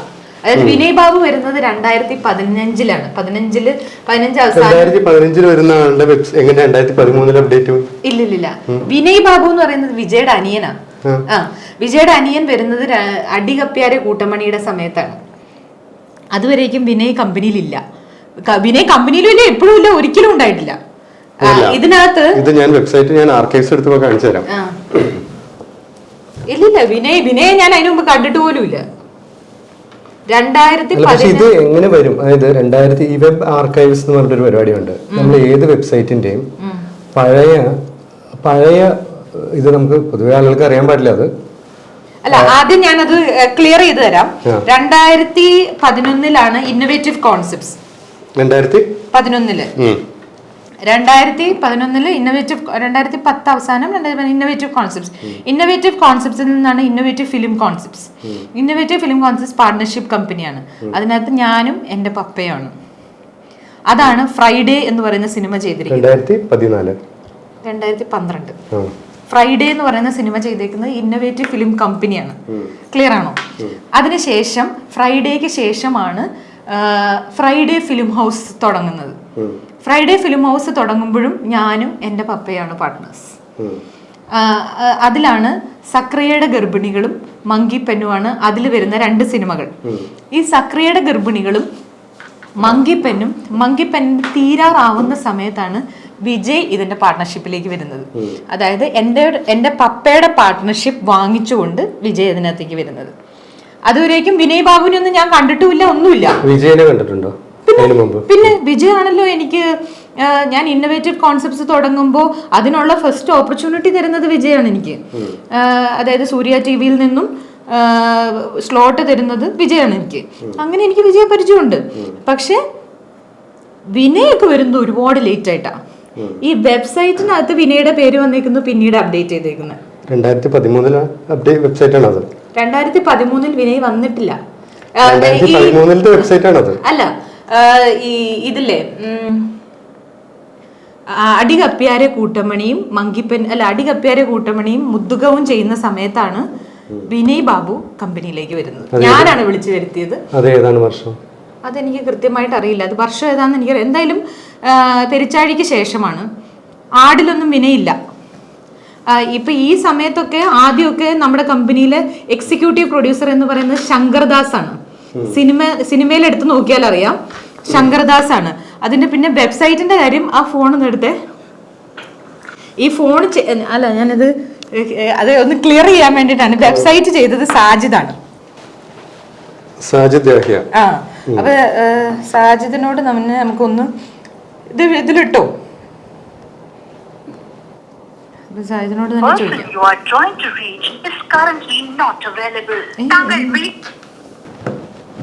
ഈ വെബ്സൈറ്റിന്റെ കാര്യത്തിൽ എനിക്ക് അറിയില്ല എന്താ അങ്ങനെ കിടക്കുന്നത്, ടെക്നിക്കൽ വശങ്ങൾ അറിയില്ല. അല്ലല്ല, അത് അതായത് വെബ് ആർക്കൈവ്സ് എന്ന് പറഞ്ഞൊരു സംവിധാനമുണ്ട്. അപ്പൊ നമ്മൾ പലപ്പോഴും പഴയ വെബ്സൈറ്റുകള് അതൊക്കെ ഇങ്ങനെ ഇൻഡിപെൻഡന്റ്ലി ആർക്കൈവ് ചെയ്ത് കിടക്കും. പക്ഷെ വിനയ് വരുന്നത് നമ്മുടെ ലാസ്റ്റ് സിനിമകളുടെ സമയത്താണ്. അപ്പൊ എനിക്ക് ഉറപ്പാണ്. പൊതുവെ ഞാൻ ഈ ശരിയല്ലാത്ത ചോദ്യം എന്താന്ന് വെച്ചാ, ഈ വിനയ് പൊതുവെ ഇൻഡസ്ട്രിയിലെ ആളുകൾ പറയുന്നത് സാജിദ് പ്ലീസ് കോൾ ഒരു മിനിറ്റ്. സാജിദാണ് ഈ വെബ്സൈറ്റ് ഇതെല്ലാം ചെയ്തേക്കുന്നത്. അപ്പോൾ സാജിദിന് കൃത്യമായിട്ട് അറിയാൻ പറ്റുമായിരിക്കും എന്താണ് വിനയുടെ പേര് അപ്പോഴേ കിടക്കുന്നത് എന്തുകൊണ്ടാണെന്ന് എനിക്ക് അറിയത്തില്ല, എനിക്ക് ഓർമ്മയില്ല സത്യത്തിൽ. വിനയ് വന്നേക്കുന്നത് ആസ് പെർ എനിക്കറിയാവുന്നത് പ്രകാരം വിനയ് കമ്പനിയിൽ വന്നേക്കുന്നത് അടി കപ്പിയാരയുടെ ഷൂട്ട് സമയത്താണ്. ഞാനാണ് വിളിച്ചു വരുത്തിയത്. അതിന് ഷൂട്ടൊക്കെ തുടങ്ങുന്നതിന് ഒരുപാട് മുമ്പ്, അതായത് ആടിന് ശേഷം, ആടിന്റെ റിലീസ് സമയത്ത് വിനയ് ഉണ്ടെന്ന് എനിക്ക് തോന്നുന്നത്. കാര്യം ആടിന് ശേഷം അടി കപ്പിയാരയ്ക്ക് മുമ്പ് ആ സമയത്താണ് വിനയ് കമ്പനിയിലേക്ക് വരുന്നത്. ഇന്നോവേറ്റീവ് ഇതാണ് ഇന്നോവേറ്റീവ് കോൺസെപ്റ്റ്സ്. അതിൽ തന്നെ ഫ്രൈഡേ ഫിലിംസിന്റെ ലോഗോ ഉണ്ട്. ഈ സിനിമ പ്രാന്തൻ എന്ന് പറയുന്നത് സാജിദാണ്. അതെ, ഫ്രൈഡേ പീപ്സ് എന്ന് പറയുന്നത് നമ്മുടെ ഫ്രൈഡേ പീപ്സും ഉണ്ട്. ഫ്രൈഡേ പീപ്സ് എന്ന് പറയുന്നത് നമ്മുടെ ഡിസൈനിങ് കമ്പനി ആയിരുന്നു. പിന്നൊരു ഫ്രൈഡേ ടിക്കറ്റ്സ് ഉണ്ടായിരുന്നു. അത് കഴിഞ്ഞാൽ ഫ്രൈഡേ ട്രാവൽ ഉണ്ടായിരുന്നു, ഒരു ട്രാവൽ ഏജൻസിയും കൂടെ ഉണ്ടായിരുന്നു. അതൊന്നും വെബ്സൈറ്റിൽ അപ്ഡേറ്റഡ് അല്ലല്ലോ. വെബ്സൈറ്റിൽ ഇതെല്ലാം 2013 തൊട്ടുള്ള, ഇതിപ്പോ നമ്മൾ വിചാരിച്ചാലോ സാൻഡ്രോ വിചാരിച്ചാലോ ഇനിയിപ്പോൾ അത് മാറ്റാൻ പറ്റില്ല. ഇൻഡിപെൻഡന്റ് വെബ് ആർക്കൈവ്സ് ഉണ്ട്. വെബ് ആർക്കൈവ്സിൽ പോയാൽ നമുക്ക് പഴയ വെബ്സൈറ്റുകളുടെ എല്ലാം കാണും. അപ്പം ഓക്കെ, ഇനി തിരിച്ച് വിഷയത്തിലോട്ട്. ഞാനിങ്ങനെ ഇതും ശരിയല്ലാത്ത ചോദ്യമാണ്. ഇപ്പൊ സാൻഡ്ര പറയുന്നത് ഒരു സ്ത്രീകളുടെ പ്രശ്നങ്ങളാണ് പറയുന്നത്. സാൻഡ്രയുടെ പാർട്ട്ണർ, ഒരു എക്സ് പാർട്ട്ണർ, ഇപ്പോഴത്തെ എക്സ് പാർട്ട്ണർ ഒരു സ്ത്രീപീഡന കേസുകളിൽ ഇപ്പോൾ കൺവിക്ഷനൊന്നുമില്ല, ഒക്കെ പ്രതിയാണ്. ഇയാളായിട്ടും സാൻഡ്രയായിട്ടും പ്രശ്നങ്ങളൊക്കെ ഉണ്ടായിട്ടുണ്ട്. ഇയാൾക്കൊരു പ്രശ്നം ഉണ്ടെന്ന് എന്നാണ് സാൻഡ്രയ്ക്ക് ആദ്യം മനസ്സിലായത്? ഈ പ്രശ്നം ഉണ്ടാകുന്ന സമയത്ത്. അതിനു മുമ്പ് ഇങ്ങനെ ഞാൻ തിരിച്ചറിഞ്ഞിട്ടേ ഇല്ല. അത് എന്നെ സംബന്ധിച്ചിടത്തോളം എൻ്റെ ലൈഫിൽ ഏറ്റവും വലിയ ഷോക്കായിരുന്നു. ബിക്കോസ് ഞാൻ ഇത്രയും നാള് കൂടെ വർക്ക് ചെയ്തിരുന്ന, ഞാൻ ഇത്രയും നാൾ എൻ്റെ പാർട്ട്ണറായി കരുതുന്ന, എൻ്റെ ഏറ്റവും അടുത്ത സുഹൃത്തായി കരുതുന്ന, എന്നെ ഏറ്റവും കൂടുതൽ മനസ്സിലാക്കിയിരുന്ന വ്യക്തിയുടെ ഉള്ളിൽ ഇങ്ങനൊരു വേർഷൻ ഉണ്ട്, ഇങ്ങനൊരു വേറൊരു ആളുണ്ട് എന്ന് ഞാൻ മനസ്സിലാക്കുന്നത് എൻ്റെ ആ ഇഷ്യൂ നടക്കുന്ന ആ ഒരു സമയത്താണ്. അതുവരെയും ഞാൻ അറിഞ്ഞിട്ടില്ല. അതുവരെയും അറിഞ്ഞിട്ടില്ല എന്ന് പറഞ്ഞാൽ നമ്മൾ പല കാര്യങ്ങളും ഇപ്പൊ എവിടുന്നേലും കേട്ട് കഴിഞ്ഞാൽ പോലും എന്നോട് പറയരുത്, എനിക്കിങ്ങനെ കുറ്റം പറയുന്നൊന്നും കേൾക്കാൻ ഇഷ്ടമല്ലാത്ത ഒരാളാണ്. പ്രത്യേകിച്ച് അതെനിക്ക് നെഗറ്റീവ് എനർജി ആയിട്ട് ഞാൻ കാണും. മനസ്സിലായി? നമ്മൾ അവരെ കുറിച്ച് ഇപ്പോൾ ഒരാൾ വന്നിട്ട് പറയാണ്, ഇപ്പം ഞാൻ കുറ്റം എന്ന് പറഞ്ഞാൽ ഞാൻ കേട്ടിട്ടുള്ളത് വിജയെ പറ്റി വേറെ ആരും എന്നോട് വന്ന് മോശമൊന്നും കേട്ടിട്ടുള്ളത് എന്നോട് എൻ്റെ മമ്മി പറഞ്ഞിട്ടുണ്ട്. പറഞ്ഞത് എന്താണെന്ന് വെച്ചാൽ വിജയെ പറ്റി മമ്മിക്ക് മോശം അഭിപ്രായം ഉണ്ടായിട്ടല്ല, നമ്മുടെ കമ്പനിയിലും അതായത് ഫ്രൈഡേ ഫിലിം ഹൗസിലും എൻ്റെ വീട്ടിൽ നിന്നത് ഒരേ ജോലിക്കാരാണ്. അപ്പൊ ഫ്രൈഡേ ഫിലിം ഹൗസിലെ ജോലി കഴിഞ്ഞതിന് ശേഷം അവർ എൻ്റെ വീട്ടിൽ പോയി ജോലി ചെയ്യാറുണ്ട്. അപ്പൊ ഇവര് വീട്ടിൽ വന്നു കഴിഞ്ഞപ്പം മമ്മിയോട് ചില കാര്യങ്ങൾ പറഞ്ഞത് വെച്ച് മമ്മി എന്നോട് പറഞ്ഞു, ഇങ്ങനൊരു കാര്യം അറിഞ്ഞു, ശരിയാണോ എന്ന് അറിയത്തില്ല, ഇങ്ങനൊരു കാര്യം ജോലിക്കാരാകുമ്പം പലതും കേൾക്കുമല്ലോ. ഇപ്പൊ കാറിൽ നിന്ന് കേൾക്കും, ഒരു ഡ്രൈവർ ആയിരിക്കും ഏറ്റവും കൂടുതൽ കാര്യങ്ങൾ കേൾക്കുക. അപ്പം ഇപ്പൊ ഈ പറയുന്ന ഡ്രൈവർ ആണെങ്കിലും വീട്ടിൽ അവിടെ നിൽക്കുന്നവരെല്ലാം കോമണാണ്, മനസ്സിലായി? അപ്പം ഇവർ വന്നിട്ട് എൻ്റെ മമ്മിയോടും പപ്പയോടും പല കാര്യങ്ങളും പറഞ്ഞിട്ടുണ്ട്. അപ്പം ഇത് എന്നോട് പറഞ്ഞപ്പോൾ ഞാൻ എൻ്റെ അടുത്ത് കുറ്റം പറഞ്ഞുകൊണ്ട് വരരുത്, എനിക്കിഷ്ടമല്ല, എനിക്കിത് കേൾക്കണ്ട എന്ന് പറഞ്ഞ് ഞാൻ ഒഴിവാക്കി വിട്ടു. അപ്പം അതിൻ്റെ കാരണം നമുക്ക് ഏറ്റവും അടുത്തറിയാവുന്ന ഒരാളെ പറ്റി കുറ്റം പറയുമ്പോൾ നമുക്ക് അവരെ കുറിച്ചുള്ളൊരു പെർസെപ്ഷൻ മാറുമല്ലോ. അത് വേണ്ട എന്ന് വിചാരിച്ചിട്ട് ഞാനത് കേൾക്കാൻ നിന്നിട്ടില്ല. വേറെ ആരും, പുറത്തുള്ളവരാരും. പിന്നെ എൻ്റെ അടുത്ത് പറഞ്ഞേക്കുന്നത് ആൻ അഗസ്റ്റിനാണ്. ആൻ എന്നോട് പറഞ്ഞതിൽ, ആൻ എൻ്റെ വളരെ അടുത്ത സുഹൃത്തായിരുന്നു. അപ്പം ആൻ എന്നോട് പറഞ്ഞു കഴിഞ്ഞപ്പം ഞാൻ വേറെ ആരും പറയുന്നത് കേട്ടിട്ടില്ലാത്തത് കൊണ്ടായിരിക്കാം, ആൻ പറഞ്ഞു കഴിഞ്ഞപ്പം അപ്പം ഞാൻ ചിന്തിച്ചു, ശരിയാ. അപ്പം ഞാൻ അതൊക്കെ ഈ ഇതിലേക്ക് വരാനായിട്ടുള്ളൊരു കാരണമായി, മനസ്സിലായോ? ആൻ പറഞ്ഞത് ശരിയാണല്ലോ, ഞാനത് അങ്ങനെ ഒരു സൈഡ് ചിന്തിക്കാത്തതുകൊണ്ടായിരിക്കുമോ എന്ന് പറഞ്ഞ്. പിന്നെ എനിക്ക് ഇതിലേക്ക് എത്തിച്ചതും എനിക്ക് എൻ്റെ തലയിൽ ബുദ്ധി ഉപദേശിച്ച് തന്നതും എനിക്ക് പറയാവോന്നറിയില്ല. വിജയുടെ വൈഫാണ് സ്മിത ചേച്ചി. സ്മിത ചേച്ചിയാണ് എന്താണ് ഞാൻ ചെയ്യുന്ന അബദ്ധം എന്താണെന്ന് എനിക്ക് മനസ്സിലാക്കി തന്ന ആള് സ്മിത ചേച്ചി. എന്താണ് വിജയ് എന്നുള്ളത് എനിക്ക് മനസ്സിലാക്കി തന്ന ആള് വിജയാണ്. അതുകൊണ്ടാണ് ഞാൻ പറഞ്ഞത്, അതുവരേക്കും ഞാൻ തിരിച്ചറിഞ്ഞിരുന്നില്ല, എനിക്ക് മനസ്സിലായിരുന്നില്ല. ഞാൻ പുറമേ ഉള്ള ഒരാളെ മാത്രമേ കണ്ടിരുന്നുള്ളൂ എന്ന് വെച്ച് വിജയ് ഒരു മോശം മനുഷ്യനാന്നല്ല കേട്ടോ ഞാൻ പറഞ്ഞതിൻ്റെ അർത്ഥം. എല്ലാ മനുഷ്യർക്കും ദോഷങ്ങളും ഉണ്ട്. അപ്പൊ നമ്മൾ ഇഷ്ടപ്പെടുന്ന, നമ്മൾ അറിയുന്ന ഒരു ആൾക്ക് വേറൊരു സൈഡും കൂടെ ഉണ്ടാവും. ഞാൻ ആ സൈഡ് കണ്ടില്ല. അങ്ങനെ ഒരു സൈഡും കൂടെ ഉണ്ടെന്ന് എനിക്ക് കാണിച്ചു തന്നത് സ്മിത ചേച്ചിയാണ്. ഈ സെപ്പറേഷൻ ഒരു സ്റ്റീവ് ജോബ്സിനൊക്കെ പറ്റിയ പോലെ ആപ്പിളിൽ നിന്ന് സ്റ്റീവ് ജോബ്സിനെ പറഞ്ഞു വിട്ടു. അങ്ങനത്തെ ഒരു സാഹചര്യത്തിലല്ലേ ഇപ്പൊ സാന്ദ്ര നിൽക്കുന്നത്? അല്ല, സ്റ്റീവ് ജോബ്സിനെ പറഞ്ഞു വിടുമല്ലോ, എന്നെ പറഞ്ഞു വിട്ടതല്ല, ഞാൻ കൊടുത്തതാ. എനിക്കത് വേണ്ട എന്ന് പറഞ്ഞ് എനിക്ക് ഈ സ്ട്രെസ്സും എനിക്ക് ഈ വഴക്കും എനിക്ക് ഈ സിനിമയുടെ എന്താ പറയുക, ഈ സിനിമയുടെ ലൈം ലൈറ്റ് ഒരിക്കലും എന്നെ ആകർഷിച്ചിട്ടേ ഇല്ല. അപ്പം എനിക്കത് താല്പര്യമേ തോന്നിയിട്ടില്ല. എപ്പോഴും എനിക്ക് പോകണം എന്നുള്ളൊരു മൈൻഡ് സെറ്റ് തന്നെയായിരുന്നു ഞാൻ. അപ്പം ഇതിനകത്ത് ഞാൻ നിർത്താതിരിക്കാനുള്ളൊരു കാരണം വിജയ് അപ്പുറത്ത് അഭിനയിക്കുന്നത് കൊണ്ടാണ്. വിജയ്ക്ക് അഭിനയിക്കണം എന്നുണ്ടെങ്കിൽ ഓഫീസ് മാനേജ് ചെയ്യാൻ ഒരാൾ വേണം, പ്രൊഡക്ഷൻ ഹാൻഡിൽ ചെയ്യാൻ ഒരാൾ വേണം. അപ്പം വിജയോടുള്ള ഇഷ്ടത്തിന്റെ പുറത്താണ് ഞാനിത് വിട്ടുകൊടുക്കാതെ അതിനു വേണ്ടിയിട്ടാണ് വിനയെ ഞാൻ വിളിച്ചു വരുത്തുന്നത്. മനസ്സിലായോ? എനിക്കത് ഹാൻഡ് ഓവർ ചെയ്യാൻ വേണ്ടിയിട്ടാണ് ഞാൻ വിനയെ വിളിച്ചു വരുത്തുന്നത്. അതാ ഞാൻ പറഞ്ഞത്, ആട് കഴിഞ്ഞതിന് ശേഷമാണ് വിനയെ ഞാനാ വിളിക്കുന്നത്. വിജയ് വേണ്ടാന്ന് പറഞ്ഞിട്ടും വിജയ് വേണ്ട, നമ്മുടെ വിജയ്ക്ക് വിജയുടേതായ റീസൺസ് ഉണ്ട് വേണ്ടാന്ന് പറയാൻ. അപ്പൊ എന്നിട്ടും ഞാനാണ് വിനുവിനെ വിളിച്ചു വരുത്തുന്നത്. എന്നിട്ട് വിനു ആയിരുന്നു വിജയേക്കാൾ എൻ്റെ അടുത്ത സുഹൃത്ത്. മനസ്സിലായി? എനിക്ക് കുറച്ചും കൂടെ ഓപ്പൺ അപ്പ് ചെയ്യാനും എന്നെ കുറച്ചുകൂടെ മനസ്സിലാക്കിയിരുന്നത് വിജയേക്കാൾ വിനു ആയിരുന്നു. അപ്പൊ വിനു വന്നത് എപ്പോഴാണെന്നും വിനു എന്തൊക്കെയാണ് ഫ്രൈഡേ ഡിപ്ലോമസി ചെയ്തിട്ടുള്ളതെന്നും ഒക്കെ എനിക്ക് വ്യക്തമായിട്ട് അറിയാവുന്ന ആളാണ്. അതായത് വെബ്സൈറ്റിൽ എന്ത് പറയുന്നു എന്ന് എനിക്കറിയില്ല. പക്ഷെ വിനു വന്നത് ആടിന് ശേഷമാണ്, ഞാനാണ് വിളിച്ചു വരുത്തിയത്. സെറ്റിൽമെന്റ് പാർട്ടായിട്ട് എന്തെങ്കിലും പ്രോപ്പർട്ടീസ് ഹാൻഡ് ഓവർ ചെയ്തിരുന്നു? ഉണ്ട്. സ്വാഭാവികമായിട്ടും ഞങ്ങൾ സിനിമയിൽ നിന്നുണ്ടാക്കിയ ഒരു സാധനവും ഞങ്ങൾ സിനിമയിലോട്ട് തന്നെ കൊണ്ട് ഇട്ട് കളഞ്ഞിട്ടില്ല. ഓരോ പ്രാവശ്യം നമുക്ക് മുന്നേ എക്സാമ്പിൾസ് ഉണ്ടല്ലോ. അതായത് സിനിമയിൽ നിന്നുണ്ടാക്കിയവരെല്ലാവരും സിനിമയിൽ തന്നെ കൊണ്ട് പൈസ കളഞ്ഞ്. പണ്ട് ഞാൻ IFFK പോയ സമയത്ത് എന്നെ രഞ്ജിത്തേട്ടൻ എൻ്റെ അടുത്ത് വന്നിട്ട് പറഞ്ഞു, സാൻഡ്രയെ കാണാൻ ഒരാൾ വെയിറ്റിംഗ് ആന്ന് പറഞ്ഞു. അപ്പം അതാരാ ചോദിച്ചപ്പം ബാലൻചേട്ടൻ സാൻഡ്രയെ കാണാൻ വെയിറ്റ് ചെയ്യുക. അപ്പം എനിക്കത് ആരാന്ന് പോലും മനസ്സിലായില്ല. ഗാന്ധിമതി ബാലൻ. എനിക്കിങ്ങനെ സിനിമയെക്കുറിച്ചൊന്നും അത്ര വലിയ വിവരമുള്ള ആളല്ല. അപ്പം ഞാൻ പോയി കണ്ടു. പുള്ളി ഇങ്ങനെ വെയിറ്റ് ചെയ്ത് നിൽക്കുമോ അപ്പം എന്നെ കാണാൻ വേണ്ടി. അപ്പം പുള്ളി എൻ്റെ അടുത്ത് പറഞ്ഞു, മോളെ മങ്കിപ്പൻ കഴിഞ്ഞ് നിൽക്കുന്ന സമയമാണ്, അപ്പം ഒരുപാട് സിനിമകൾ ചെയ്യണം, നല്ല സിനിമകൾ ചെയ്യണം. പക്ഷെ ഞങ്ങൾക്ക് പറ്റിയ അബദ്ധം നിങ്ങൾക്ക് പറ്റരുത്. സിനിമയിൽ നിന്ന് കിട്ടിയത് സിനിമയെ തന്നെ കൊണ്ട് കളയരുത് എന്നൊക്കെ പറഞ്ഞു. അതെനിക്ക് ഗോൾഡൻ വേർഡ്സാണ്. മനസ്സിലായി? ആ സിനിമയിൽ നിന്ന് എടുത്ത് ഞാൻ വിജയെടുത്ത് ആദ്യമേ ഞാൻ പറഞ്ഞു, നമ്മൾ പലിശയ്ക്ക് പൈസ എടുത്ത് സിനിമ ചെയ്യില്ല. അത് ഒന്നാമത്തെ റൂള്.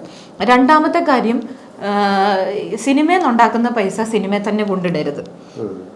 അങ്ങനെ നമ്മൾ പ്രോപ്പർട്ടീസാണ് വാങ്ങിച്ചത്. സിനിമയിൽ നിന്ന് കിട്ടുന്ന ലാഭത്തിൽ നിന്ന് ചെറിയ ചെറിയ പ്രോപ്പർട്ടീസ് വാങ്ങിച്ചു. അത് നമ്മുടെ സ്പ്ലിറ്റിൻ്റെ സമയമായപ്പം രണ്ടായിട്ട് ഈക്വലായിട്ട് ഡിവൈഡ് ചെയ്തു. പ്രോപ്പർട്ടി ഈക്വലായിട്ട് ഡിവൈഡ് ചെയ്തതിന് ശേഷം പിന്നെ അവിടെ ബാലൻസ് വന്നത് ഫ്രൈഡേ ഫിലിം ഹൗസാണ്. ഫ്രൈഡേ ഫിലിം ഹൗസ് ഞാൻ പറഞ്ഞു, അത് വിജയ് എടുത്തോളൂ, എനിക്ക് വേണ്ട. നമ്മൾ ഈ വഴക്കുണ്ടാക്കിയത് വിജയ് ഇതിന് ബഹളം ഉണ്ടാക്കിയത് ഇതിന് വേണ്ടിയിട്ടാണെങ്കിൽ അത് കൊണ്ടുപോകുള്ളൂ, എനിക്ക് വേണ്ട എന്ന് പറഞ്ഞിട്ടാണ്. ഒന്നാമത്തെ കാര്യം, ഞാനത് ആഗ്രഹിക്കുന്നുമില്ല. മനസ്സിലായോ? ഇനി അതെ, ഒരു മിനിറ്റ്, സാജിദാണ്. സാജിദേ, ഉറക്കത്തിലാണോ?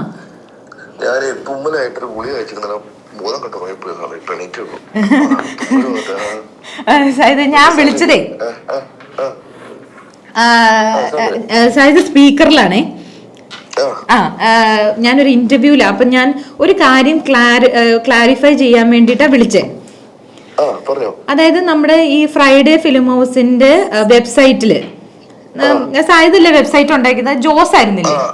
അല്ല സായുധ. അതിനകത്ത് 2013 വിനു എക്സിക്യൂട്ടീവ് പ്രൊഡ്യൂസർ ആയിട്ട് കിടക്കുന്നുണ്ട്. ആ സമയത്തൊക്കെ ശങ്കരങ്ങളായിരുന്നില്ലേ എക്സിക്യൂട്ടീവ് പ്രൊഡ്യൂസർ?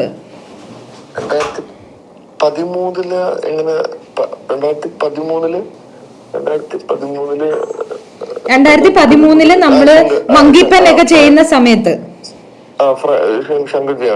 അതെ, വിനു വരുന്നത് ആടിന് ശേഷമല്ലേ? അപ്പൊ എങ്ങനെ ഈ വെബ്സൈറ്റിൽ വിനുവിന്റെ പേര് കിടക്കുന്നത് എക്സിക്യൂട്ടീവ് പ്രൊഡ്യൂസർ ആയിട്ട്? അല്ല, 2013 സാന്ദ്ര എപ്പോഴാണ് കണ്ടത്? അല്ല, ഇത് ഈ ആർക്കൈവ്സിൽ കിടക്കുന്നു എന്ന് പറയുന്നവര്. ആർക്കൈവ്സ് അത് പുതിയതായിരിക്കും.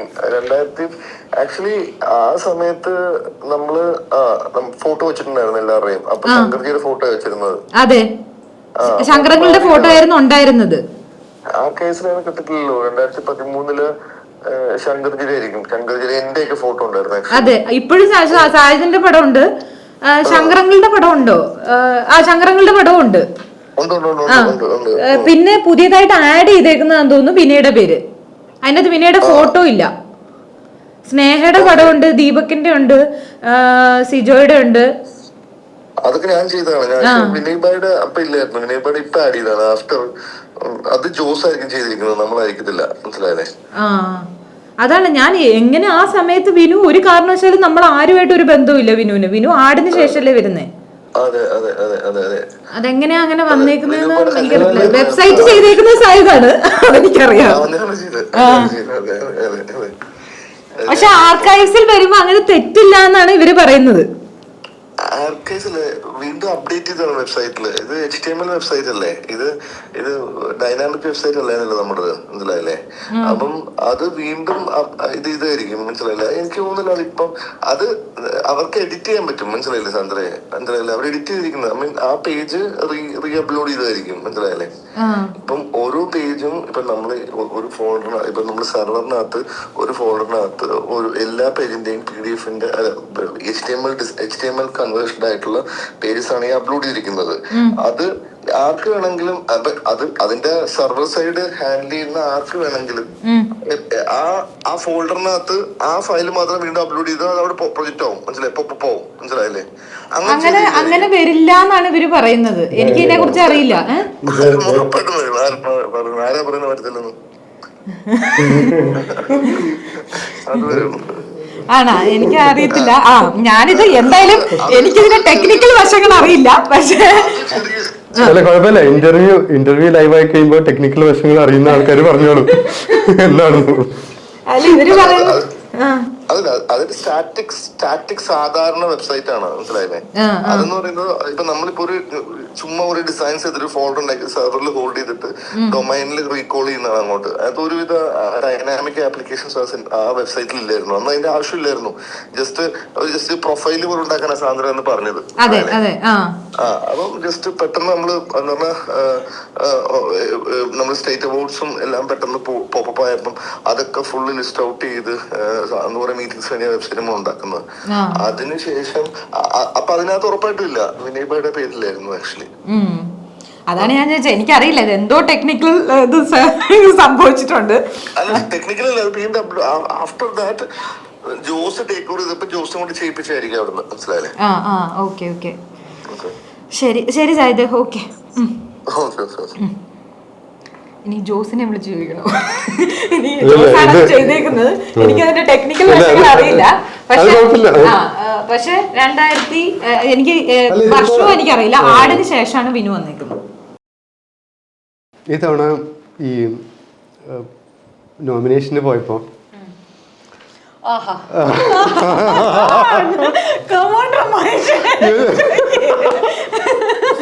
പോരട്ടെ,